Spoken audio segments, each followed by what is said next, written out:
قال اللہ تبارک و تعالی فی القرآن المجید والفرقان الحمید واعوذ باللہ من الشیطان الرجیم بسم اللہ الرحمن الرحیم وما خلقت الجن والانس الا لیعبدون صدق اللہ العظیم۔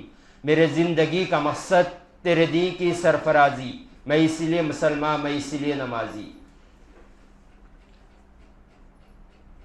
حضور پاک صلی اللہ علیہ وآلہ وسلم نے ارشاد فرمایا مومن کے لیے دنیا قید خانہ ہے بھائی، اور ایک مسافر ہے جو اپنی منزل کی طرف نکلا اور راستے کی خوبصورتی کو دیکھ کر، راستے کے رنگینیوں کو دیکھ کر راستے میں ہی کھو جائیں، منزل تک نہ پہنچے، تو اسے کیا کہا جائے گا؟ عقل مند کہا جائے گا یا بیوقوف کہا جائے گا؟ تو وہی حال آج ہم سب کا ہو گیا، اکثریت زیادہ یہی حال میں مشغول ہو گئی ہے۔ ہم انہی بیوقوفوں میں شامل ہے جو دنیا کی رنگینیوں کو دیکھ کر آخرت کو بھول بیٹھے، جو کبھی نہ ختم ہونے والی زندگی کو بھول بیٹھے۔ حضور پاک صلی اللہ علیہ وآلہ وسلم نے ارشاد فرمایا، حدیث قدسی ہے، اللہ تعالیٰ ارشاد فرماتا ہے میں نے اپنے بندوں کے لیے ایسی جنت تیار کر رکھی ہے، نہ کسی آنکھ نے اسے دیکھا ہے، نہ کسی کان نے اسے سنا ہے، اور نہ کسی کے ذہن میں اس کا خیال آیا ہے۔ ایسی نعمتوں سے بھرپور اللہ نے جنت مقرر کر رکھی ہے مومنین کے لیے، تو اس کے باوجود ہم دنیا کے رنگین میں اس قدر کھو گئے ہیں کہ ہمیں آخرت کی کوئی پرواہ نہیں ہے۔ کبھی تو ایسے لگتا ہے کہ ہمیں کسی نے بتایا ہی نہیں کہ آخرت آنے والی ہے۔ ہمارے اعمال کو جب دیکھا جاتا ہے، ہمارے اخلاق کو، ہمارے کردار کو جب دیکھا جاتا ہے، تو ایسے پتہ چلتا ہے ہمیں کبھی موت آنے والی ہی نہیں ہے۔ یہ حال ہمارا ہو گیا ہے، ہم دنیا کو اس قدر محبت کرنے لگے، ہم آخرت کو بھول گئے۔ ہم اپنے آپ سے پوچھیں کہ ہمیں آخرت یاد ہے کیا؟ ہم اپنے عمل سے دیکھیں کہ ہمیں مرنا ہے کیا؟ ہم اپنے عمل کو، اپنے کردار کو سامنے رکھیں اور سوچیں قیامت کا دن بھی آنے والا ہے یا نہیں ہے۔ آج ہم جو زندگی جی رہے ہیں صرف دنیا کے لیے جی رہے ہیں۔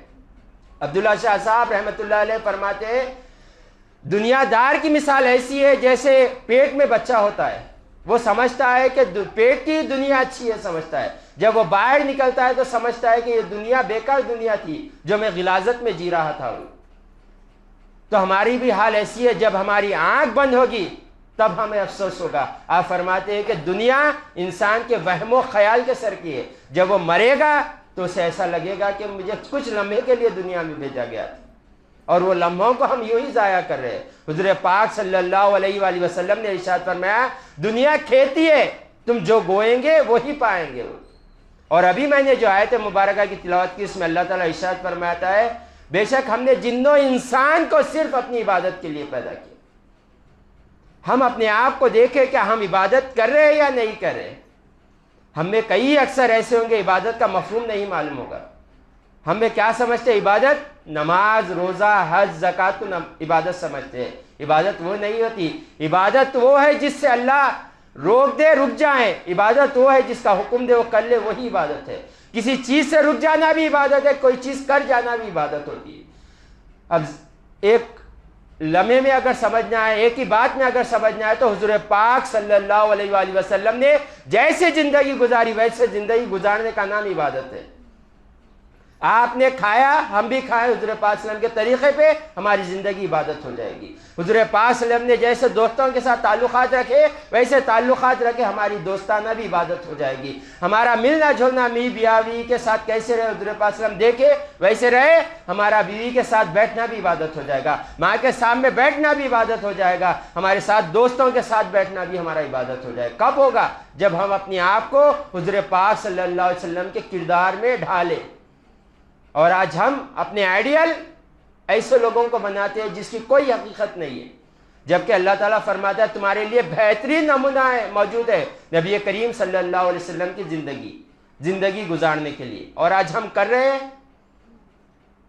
ہمیں آج کوئی ایک دو کوڑی کا ایکٹر، ایک فاحشہ عورت ہمیں پسند آتی ہے، اس کو دیکھ کر ہم اپنی زندگی گزارتے ہیں، اور وہ ماں باپ پر افسوس ہوتا ہے جو اپنی اولاد کے دو کوڑی کے ناموں سے پکارتے ہیں۔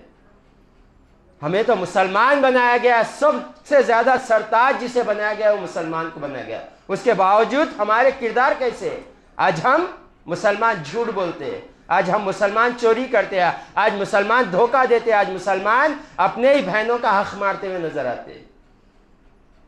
حضور پاک صلی اللہ علیہ وآلہ وسلم نے ارشاد فرمایا جو کسی کا حق مارتا ہے دنیا میں، چاہے وہ ایک ہی بالش کیوں نہ ہو، کل ساتوں زمین کا طوق بنا کر اس کے گلے میں ڈال دیا جائے گا۔ کیا برداشت کرو گے؟ امام احمد بن حنبل رضی اللہ تعالیٰ عنہ جو امام ہے، تیسرے امام، آپ فرماتے ہیں اگر کوئی کسی کی زمین ہڑپ لیتا ہے، کسی کا ناجائز زمین پر قبضہ کر لیتا ہے، تو زمین پر اس کا غسل کبھی نہیں ہوگا، وہ چاہے وہ جتنے بھی بار پانی ڈالے، کتنے بھی بار پانی ڈالے، وہ زمین پر اس کا غسل ہوگا ہی نہیں۔ وہ اور آج ہم کیا کریں؟ اپنے آپ کو دیکھیں، اپنی زندگی کا مقصد سمجھے کیوں دنیا میں بھیجا گیا ہے۔ اور ایک پین بنانے والا اس کا مقصد رکھتا ہے لکھنا ہے اس سے، وہ ایک پانی کی گلاس بنانے والا گلاس کا مقصد رکھتا ہے۔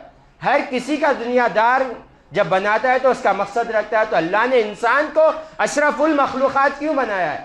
کیا اس کا مقصد نہیں ہے؟ ہمیں دنیا میں بھیجا گیا ہے کہ ہماری آخرت بہتر کرے۔ اللہ نے ہمیں دنیا آزمائش کے طور پر دیا ہے۔ دیکھتا ہے اللہ تعالیٰ، کسی کو دے کر دیتا ہے، کسی کو دے کر دیکھتا ہے کہ اور شکر مناتا ہے، کسی سے چھین کر دیکھتا ہے وہ صبر کرتا ہے۔ ہم اپنے آپ کو دیکھیں، اپنی زندگی دنیا کے لیے نہ، دنیا کمانا منع نہیں کیا جا رہا، دنیا میں ہی ہو جانے کے لیے منع کیا جا رہا ہے۔ حضور پاک صلی اللہ علیہ وآلہ وسلم ارشاد فرمایا کرتے تھے تم ایسے دنیا میں زندگی گزارو جیسے مسافر گزارتا ہے۔ ہر چیز ہونے کے باوجود کیا مسافر سب لے کر جاتا ہے؟ ہم کتنے عمرے کو گئے ہوں گے اللہ کے فضل سے؟ کیا ہم گھر کے سارے کپڑے اٹھا کر لے کے جاتے ہیں؟ کیا گھر کے سارے کھانے کے سامان اٹھا کر لے کے جاتے ہیں؟ نہیں لے جاتے۔ کتنا لے جاتے ہیں؟ مختصر۔ تو دنیا بھی ویسے ہی لے، جتنی ضرورت ہے دنیا لے لے، اس کے بعد آخرت کی طرف توجہ کرے۔ بی بی فاطمہ رضی اللہ تعالیٰ عنہ جب عبادت کرتی رات میں، تو جب فجر کی اذان ہوتی تو آپ کا ایک سجدہ مکمل ہوتا، آپ ہاتھ اٹھا کر رب کی بارگاہ میں التجا کرتی تھی، اے مالک ایک رات ایسی بھی بنا جس میں فاطمہ کے 2 سجدے مکمل ہو جائے۔ کیا بی بی فاطمہ رضی اللہ تعالیٰ عنہ کو شوہر نہیں تھے؟ کیا آپ کو بچے نہیں تھے؟ آج بڑے عورتوں کا یہ رونا ہوتا ہے کہ ہم بچوں کو سنبھالے عبادت کریں۔ بی بی فاطمہ کی زندگی دیکھے، چکی پیستے پیستے ہاتھوں پر گٹے آ گئے تھے، بوری اٹھاتے اٹھاتے کھاندوں پر نشان آ گئے تھے۔ حضور پاک صلی اللہ علیہ وسلم سے باندی مانگنے گئے تھے، حضور پاک صلی اللہ علیہ وسلم نے وظیفہ عطا فرما دیا۔ تو ہم اپنی زندگیوں کو دیکھیں، ہماری زندگی کا رول ماڈل حضور پاک صلی اللہ علیہ وسلم کی زندگی ہے۔ آپ کو دیکھیں اور صحابہ کرام کو دیکھیں اور اپنی زندگی گزاریں۔ یہ زندگی بڑی نعمت ہے جب تک انسان کی سانس چل رہی ہے، جب یہ بند ہو جائے گی بڑا پچھتائیں گے۔ مولا کائنات حضرت علی رضی اللہ تعالیٰ عنہ فرماتے ہیں ساری دنیا سو رہی ہے، تب مریں گے تب جاگ جائیں گے وہ، اور اس وقت جاگنا کوئی کام نہیں آئے گا۔ بندے اللہ کی بارگاہ میں التجا کریں گے، اے مالک ایک مرتبہ دنیا میں بھیج تاکہ تیری عبادت کر سکے۔ اللہ کہے گا نہیں، وقت ختم ہو گیا ہے۔ حضور پاک صلی اللہ علیہ وآلہ وسلم نے ارشاد فرمایا ایک مرتبہ سبحان اللہ کہنے کی مقدار میں دنیا میں نہیں بھیجا جائے گا۔ ہمارے پاس وقت ہے، یوں ہی ضائع کرتے جا رہے ہیں۔ ہم فونوں پہ بیٹھتے ہیں تو گھنٹے نکل جاتے ہیں، دوستوں میں بیٹھتے ہیں تو گھنٹے نکل جاتے ہیں۔ کیا پوچھا جاتا ہے کیوں اتنا ٹائم وہ کرے؟ ٹائم پاس کر رہے ہیں۔ اے بھائی اتنا ٹائم کہاں سے رہا ہے آپ کے پاس؟ ہمارے کو کچھ کرنا ہے تو اس کو ٹائم نکالنا پڑتا ہے، آپ کا ٹائم پاس کے لیے ٹائم آ گیا ہے۔ یہ مسلمان ہے؟ مسلمان کی تو یہ ہونا چاہیے اللہ نے اگر فری ٹائم دیا ہے تو اللہ اور رسول کا ذکر کرتے بیٹھ جاتے، قرآن لے کر بیٹھ جاتے، ترجمہ تفسیر سے پڑھتے۔ نہیں، ہمیں کس میں مزہ آنے لگا؟ آج گناہ میں مزہ لگنے لگا ہے، عبادت بوجھ لگنے لگی ہے ہمیں۔ آج دیکھ لے آج ہماری زندگیاں کیسے ہو گئے۔ اپنے آپ کو دیکھے اور اپنی زندگی کو بدلے۔ اگر آج نہیں بدلیں گے تو ایک شاعر نے بڑا خوب کہا تھا اپنے آپ کو بدل لو اس سے پہلے کہ وقت بدلے۔ اپنے آپ سے بدلو گے ٹھیک، ورنہ وقت بدلے گا بڑی تکلیف ہوگی۔ اور آج یہ حال ہمارا ہو چکا ہے۔ ہم رب کو کب یاد کرتے ہیں؟ جب دواخانے میں پڑے ہوتے ہیں۔ ہم رب کو کب یاد کرتے ہیں؟ جب اولاد گھر سے نکال دیتی ہے۔ ہم رب کو کب یاد کرتے ہیں؟ جب بڑا بھائی چھوٹے بھائیوں کو تکلیف دیتا ہے۔ ہم رب کو کب یاد کرتے ہیں؟ بھائی جب بہن کو بے دخل کر دیتا ہے جائیداد۔ یہ حال ہمارا ہو چکا ہے۔ ہم رب کو ہر وقت یاد رکھیں، اور اس کی بڑی فضیلت یہ ہے کہ لئن شکرتم لازیدنکم، تم میرا شکر ادا کرو میں تمہاری نعمتوں میں اضافہ ادا کروں گا۔ تم صحت میں اللہ کو یاد کرو، اللہ تعالیٰ تمہیں صحت میں اضافہ عطا فرمائے گا۔ تمہیں اللہ مال دیا، اس وقت اللہ کو یاد کرو، اللہ تمہارے مال میں برکت عطا فرمائے گا۔ اللہ جب تمہیں اولاد دیا، اس حال میں یاد کرو، اللہ تعالیٰ تمہاری اولاد میں برکت عطا فرمائے گا۔ جب اولاد فرما بردار ہے، اس وقت اللہ کو یاد کرو، اللہ تعالیٰ تمہاری اولاد کو کبھی نافرمان نہیں کرے گی۔ اپنے آپ کو دیکھیں ہم زندگی کیسے گزار رہے ہیں۔ وآخر دعوانا ان الحمد للہ رب العالمین۔